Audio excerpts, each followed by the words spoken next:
Let's get educated. That's why we're here, to bring you the stories impacting K-12 classrooms and college campuses. It's time for a little education. Hello, everyone, and welcome to the inaugural episode of Educated. I am Katie Petrick, joined today by my partner in crime, Mr. David Fiorazzo.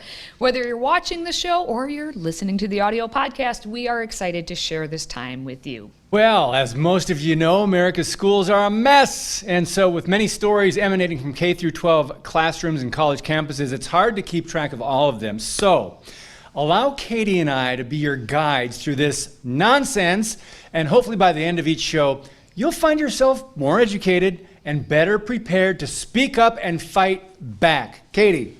All right. As part of this news show, we want to include you as much as possible. So we've created a simple form for you to submit questions and comments. Visit stayeducated.org to stay connected with us. That's stayeducated.org. We read every message that is sent to us. So please send away. All right, Joe Biden and the Democrats make an enormous power play for votes, forcing 87% of Americans to pay for the college loans of the other 13%. Moral of the story, this is immoral. That's right. Unfortunately, friends, we're starting with a really big topic today, socialist policy in America. So the headline, Biden announces details of student loan cancellation plan. So the Democrat socialist, student loan forgiveness, you got to put that in quotes, right? Forgiveness, I forgive you, I forgive you, would cancel $10,000 in debt per borrower earning under $125,000. Now, 42% would benefit those earning more than $82,400 per year. Here's a quote from the article. A report from the Brookings Institution observed that 1/3 of student debt is owed by the wealthiest 20% of households, while only 8% is owned by the bottom 20%, likely because graduate degrees are often necessary for the most lucrative professions. So let me just bring the Bible in. I mentioned immorality. The immorality of one of the 10 commandments is thou shalt not steal. So we're talking about theft. We're talking about socialism, redistributing the wealth here, and it is not fair. The Bible says God is no respecter of persons, and it does say evil men do not understand justice. And we know there's a lot of evil men in our government, but we won't point fingers on yet. Let me just quote a proverb. The wicked borrows, but does not pay back. And the Bible also says you shall do no injustice in court. You shall not be partial to the poor or defer to the great, but in righteousness you judge your neighbor. So it says in the Bible, this is our guideline, at least one of my guiding principles is go to the Word of God. What does it say? You shall not be partial to the poor. God is no respecter of persons. If you borrow something, you pay it back. Those are moral principles. Katie, pick it up from there. Well, you started off by saying the moral of the story is that this is immoral. And the Biden administration had to do something. Biden has been being yelled at, although he doesn't know what's going on, for ever since he got into office, because they voted him into office with the expectation, those socialist Democrats, that he would cancel all student debt. Education would be free. No one has to pay for it except the trees, where the money just magically grows. Yes. And so he's been waiting, or whoever, has been waiting and working on this whole plan to cancel student debt. And so what they came up with, or down with in their mind, I guess, is $10,000 of college student debt will be forgiven if they're making, again, under the $125,000. But if they actually took out Pell Grants, then then you actually get an additional $10,000. They get 100% more. They get $20,000 in student loan debt repaid, again, by who? The that would be all of the rest of us. All of us. And so, of course, I mean, this is coming from Joe Biden, and Joe Biden knows what he's talking about, right? Let's just listen to what Joe Biden has to say. Yes. Is this unfair to people who paid their student loans or chose not to take out loans? Is it fair to people who, in fact, do not own multi-billion-dollar businesses. If she wants these guys to give them all a tax break. Is that fair? What do you think? What about people who paid their loans, though, struggle to pay their loans, and now others don't have to? He walks out. He walks away. Katie, did you have student loans? Did you ever have student loans? I technically did have student loans. Technically. But I took them out to ensure, just in case something happened during college. But I saved that money. It was like my backup, and I paid it off immediately, so I didn't collect any actual loan interest on it. So yes, I did, but I paid it back, and then I got dinged on my credit for it. How that happened, I'm not sure, but technically yes. So what was he asked there? The reporter was kind of is it fair? Yeah. That is it fair? Is it fair? Is it just? What about all the people who did take out the loans and pay back the loans? Yes. And he says, well, is it fair, and where's my pudding? Like, that's what he said. And so he's putting this non sequitur in there. Well, is it fair that, there are millionaire businessmen out there? Like, it has nothing to do with the other one. That's not what we're talking about. Someone should have come back with, is it fair that people get cancer? Should we pay for the loan forgiveness for those who have actual cancer, which they didn't willingly say, sign a name over saying, I'm going to get cancer now, and I will pay back the money for my hospital bills. No, we can't cancel any of that debt, but we can cancel debt for you who decided to go study gender studies at Dartmouth or wherever. Some people are wondering who's going to pay for all this, and Ducey asked a great question. Let's roll that clip. But when you forgive debt, you're not just disappearing debt. So who is paying for this? And then I'll give you the second part. We lifted the pause, right? We're going to lift the pause at the end of this year, which is going to matter, right? Which is going to offset a lot of what we're doing as well. When you think about the $4 billion that's going to go back into as revenue back into this process of folks paying right their college tuition, that matters as well. So we are doing this in a smart way. So, Katie, smart coming out of that mouth, Karine Jean-Pierre. Did she answer the question? Who's going to pay for it? I didn't hear the answer. When I thought the redhead was not the greatest of press secretaries, she was smart though. She actually knew what to say and how to say it. I didn't agree with what she said, but Karine Jean-Pierre, she has the Joe Biden issue of not actually being able to put words formulated into a structure that would make up a sentence, and therefore all of us are left wondering what does that mean? But don't worry, we still can pay for whatever nonsense they're putting out there into the she ethers. mentioned a pause at the end of the year. What did you understand? Yeah, that? She's lying. So the government is going to pause what? She's lying through her teeth, and that's pretty much the moral of the story. Oh my goodness. Okay, really quick though, out of those that do graduate, 41% of students hold jobs that don't require a college degree, and 73% work in a job that does not require the degree that they earned. That's just some college degree stat that you can think about. So, still to come, America's Education Secretary says, let me see this. He says the quiet part out loud. This is great. If you have a smartphone, tablet, Roku, or Apple TV, consider downloading the Freedom Project Media app. It's 100% free and includes all of our weekly shows, plus lecture series, archive programs, and award-winning animated videos for families like the Presidential Minute, Battles of America, and Heroes of the West. Don't rely on the social media giants to keep you informed. Simply download the Freedom Project Media app from your app store and allow notifications. And we'll let you know when a new video is ready.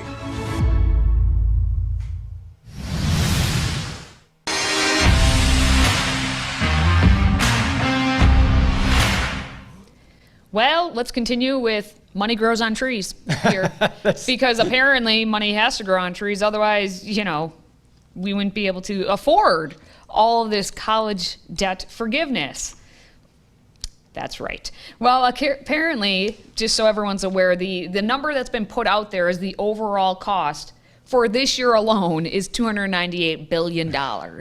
That's like low estimates. And so you keep this whole like every year renewing this, you're talking upward 329 billion. They're estimating that it could go up to, and then all of this funding for what? But hey, whoa, what do I know, right? I'm just a lowly person who has many college degrees that I paid for and paid back on my loans. But hey, let's talk about the Education Secretary, Miguel Cardona, because we need to get his opinion on this. He clearly knows what we need here in America. I mean, he's an education He knows how all this works. secretary. Yeah. He would be reasonable in this understanding, but no, of course not.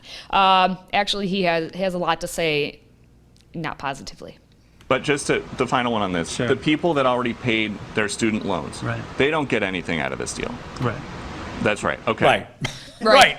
Right. The people don't get anything. Right. Who paid, Right. did the responsible thing, worked hard, possibly 2 or 3 jobs to Right. pay off their student loans. They don't get anything up. Right. Right. Now And- let's remember how budgets actually operate, because the federal government creates a budget that actually depends on what is the predicted income. Okay.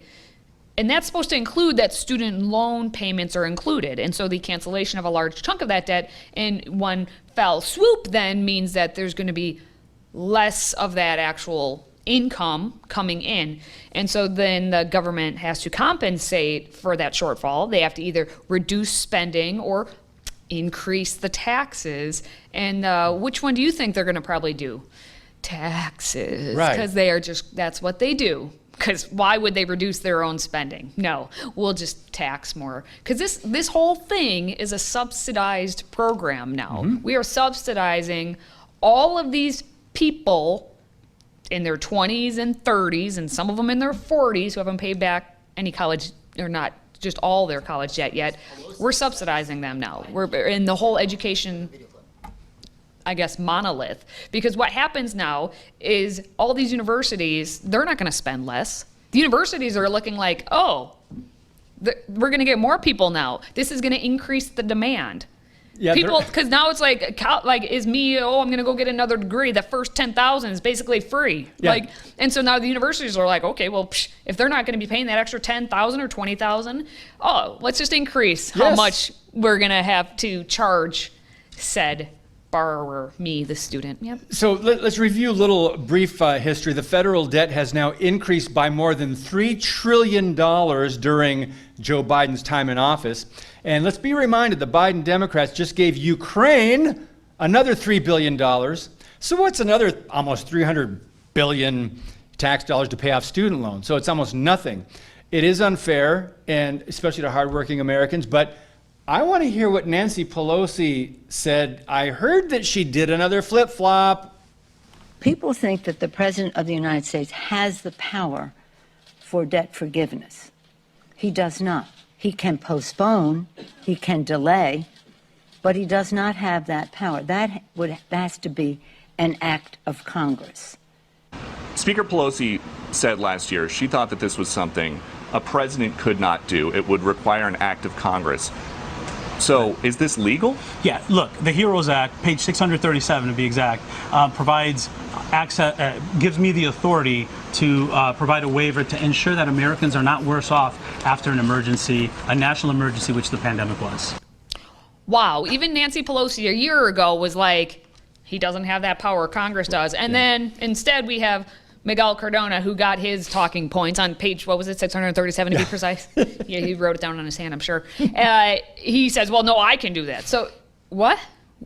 We have that written down, that one person has that amount of power who was not elected by we the people? Oh, that's good to know.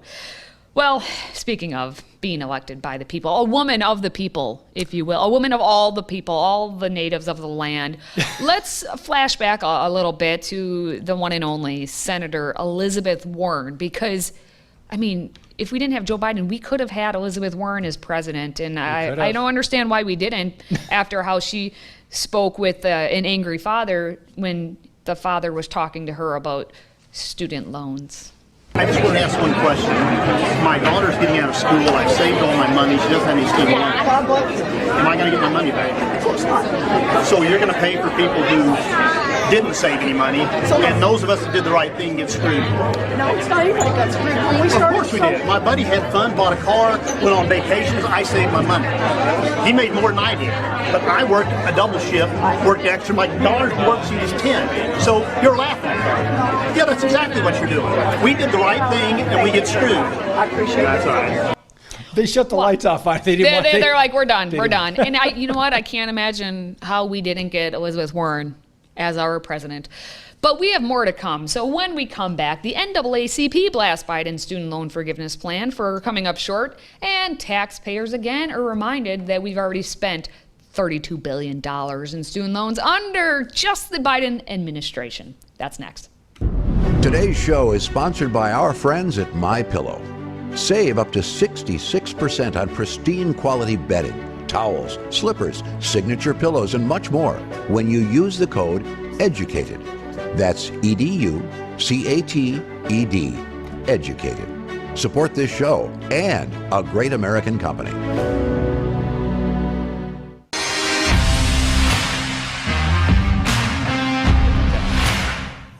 Okay, so maybe mom and dad, you're sitting at home right now just fuming, furious that we have to pay this money back. Well, at least you aren't like other people, like Derek Johnson, for instance, the president of the NAACP, who's sitting at home furious just like you, except for he's furious because we just did not give enough.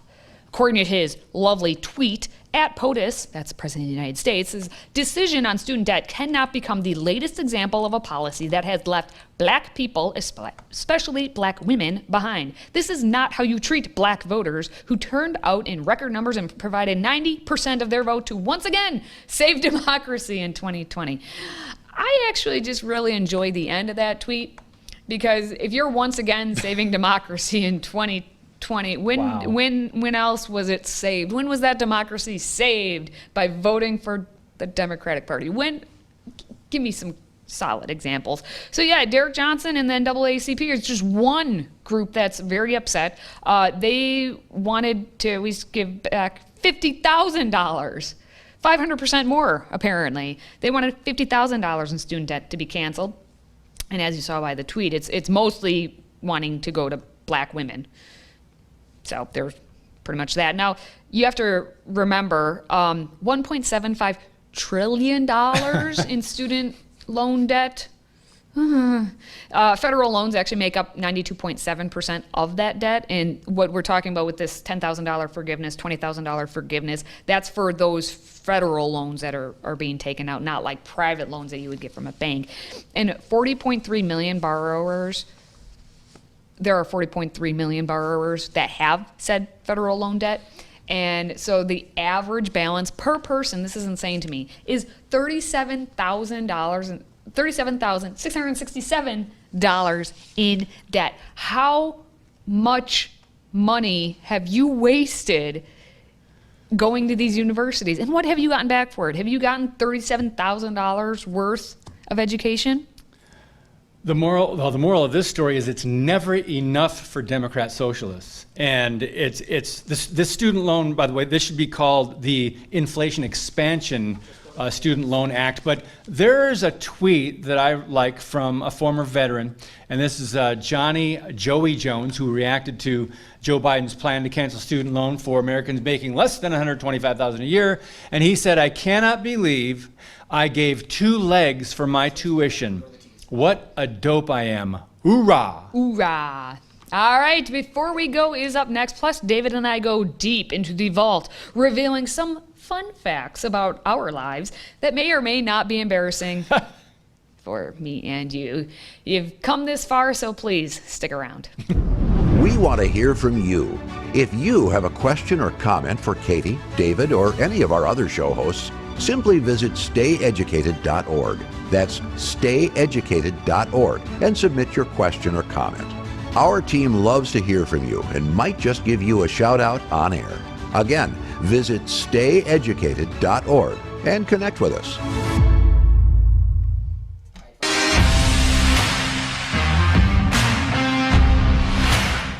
All right, before we go on this first program of Educated, let's start in crazy California where gas-powered electric cars, or gas-powered cars, I should say, have just become enemy numero uno. In an unprecedented move, state regulators have agreed to ban the sale of new gas-powered cars in California by 2035. So under the plan, California will require 35% of new vehicles sold to produce zero emissions by 2026, 68% by 2030, and eventually 100% by 2035.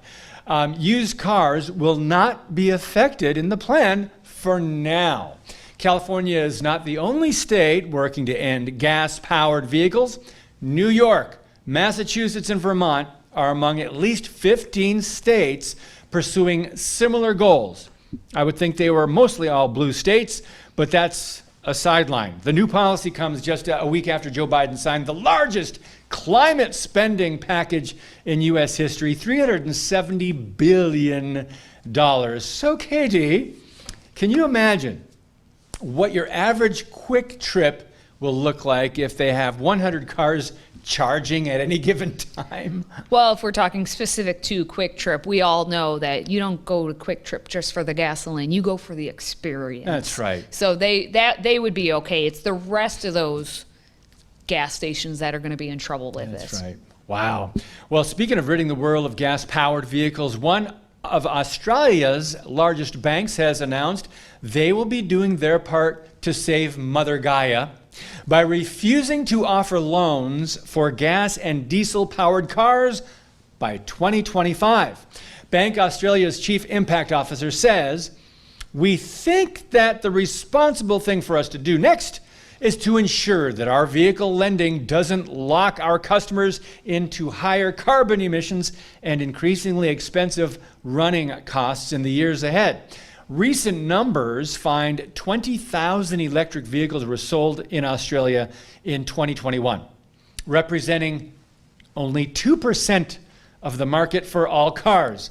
Bank Australia, which also recently set a target date of 2035 to achieve net zero emissions, not even sure what that means, says it will still offer loans for secondhand gas cars, quote, until there is a viable and thriving market for electric vehicles. So, Katie, capitalists are now saying they would rather take a hit to the bottom line than allow one more gas-powered car on the road. Can you believe this? Well, it's Australia, right? Yeah. So I'm thinking what they're going to do is really increase the kangaroo population, and then everyone can just ride in the pouch, in the little Joey pouch there, and just hop around. I don't know. It's Australia. They've been doing some weird things down there, under. But what happens in Australia doesn't stay in Australia anyway. All right, let's wrap things up with the story of a man who has proven himself to have an unhealthy attachment to his Apple AirPods. That's right. Lewis Ellis was on a flight from Bangkok, Thailand, to Doha, Qatar, when he mistakenly left his Bluetooth AirPods on the plane. Ellis said when he realized they were missing, he began tracking them through Apple's Find My app. 5 months later, he boarded a flight to Qatar, traveling 4,000 miles, to finally reunite with his AirPods. Was it worth it? Well, watch this guy's reaction when he finally tracked them down. As I flew from Thailand to Doha, I left my AirPods on the plane. Now, I wasn't allowed to go back on the plane to get them, but I was told, don't worry, when you get on the plane, you're on the same flight to Manchester, they should still be there. Which, okay, I believe them. Fast forward 5 months, and I've still not seen them, and they've been traveling the world, and I've been on my stories, I've complained, I've kicked off, and I've just point blank moaned. Then a glimmer of hope, they landed back in Doha and they stayed there this time. And I watched them and I waited and I decided now was my chance and I was going to take action. Nervous, don't know if it's going to work. Yes! Yes! This is life on planet Earth in 2022. In the end, cost of the trip to find his AirPods, $2,700. Cost to buy new AirPods, $180. So In the end, Ellis said it was the greatest adventure and pettiest thing he's ever done. Katie, is there any item that you own that you would travel that far to retrieve? Can you think of anything? Outside of children? Like my children, yes. AirPods? No, maybe one of my Argyle sweaters. Yes, All right. maybe one of my Argyle sweaters. That wraps up this segment. More to come next time. All right, before we actually let you go, we let you go, David and I want to find more ways to connect with you out there. So what better way to do that than to share some of our fun facts about ourselves? So for the next few weeks, we're opening up the diaries, my little diary that I don't actually keep, and we are sharing our deepest secrets. So, drumroll. My fun fact of the day is I do believe that John Adams is the greatest founding father of all the fathers. And if you want to come at me with that with anyone else, let's go toe-to-toe, mano-y-mano about this, because John Adams is the man. Well, he's your boy. He my I boy. remember you He my saying boy, that. Johnny. So, here's a fun fact. For me, we're a dog family. Rosanna, my wife, and I love rescuing dogs and loving them, and going through the brutal stage of having to say goodbye, then putting ourselves through it all over again. We've had 4 dogs at one time, and a total of 7 dogs in our 21 years of marriage. So those are 3. That was our favorite pack right there. That was Jesse, Jonah, Gracie. So we just love dogs. So. Well, I have one boy and you have several boys and Yes. girls, I guess. Well, I don't know about you, David, but I feel like the knowledge seems to be overflowing for this, the premiere episode of our new show, Educated. So make sure to smash that like button if you are watching us on the social media, and please send us your feedback at stayeducated.org. For David and myself, thanks for watching, listening, and supporting this show. Until next time, stay educated.